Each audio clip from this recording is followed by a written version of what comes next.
The administration of medication to a student while he or she is at school should only occur when deemed reasonable and necessary. The school principal and the school nurse will evaluate each request for medication individually in consultation with the student's parent, the Utah Department of Health, and other appropriate healthcare professionals. A form is completed and signed by the parent, principal, nurse, and doctor before medication is dispensed. It is updated each time there is a change in the doctor's orders. Accompanying the form are instructions on how and when to administer a dosage. The parents bring the medication to the school. An account of any pills is included on a log that is maintained. The medication is stored in a secure location, and any unused medication is collected by the parent at the end of the school year.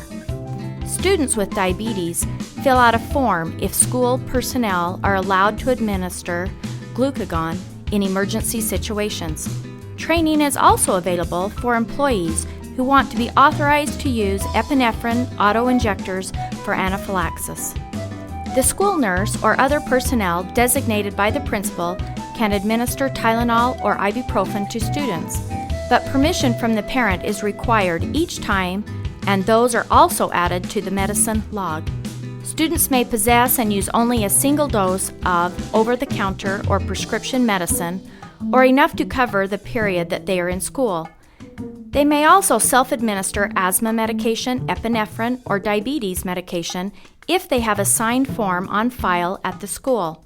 If a student has a medical emergency, employees will contact emergency services and should administer first aid where possible. In very isolated situations, a child who is terminally ill may be enrolled and actively participating in a public school and may have a do not resuscitate directive. Unless the school personnel are also medical service providers who are bound by state laws in this regard, employees should disregard such directives and should contact emergency services and provide first aid as possible. In addition, school personnel need to be aware of the following guidelines new to this policy.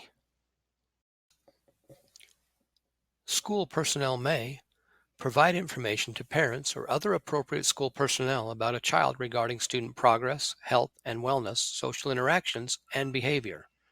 Refer students to other appropriate school personnel and agents, consistent with district policy, including school counselors and district mental health professionals. Complete a behavior health evaluation form if requested by the student's parents to provide information to a licensed physician. School personnel may not recommend to a parent that a child take or continue to take a psychotropic medication. Require that a student take or continue to take a psychotropic medication as a condition for attending school. Recommend that a parent seek or use a type of psychiatric or psychological treatment for a child.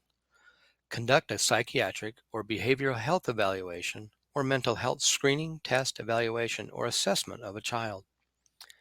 Make a child abuse or neglect report to authorities, including DCFS, primarily on the basis that a parent refuses to consent to a psychiatric treatment or the administration of a psychotropic medication of their child, unless that refusal would present a serious, imminent risk to the child's safety or the safety of others. A school counselor or mental health professional, duly licensed and working within the school system, may recommend a psychiatric or behavioral health evaluation of a child. Recommend psychiatric, psychological, or behavioral treatment of a child. Conduct a psychiatric or behavioral health evaluation or mental health screening, test, or assessment.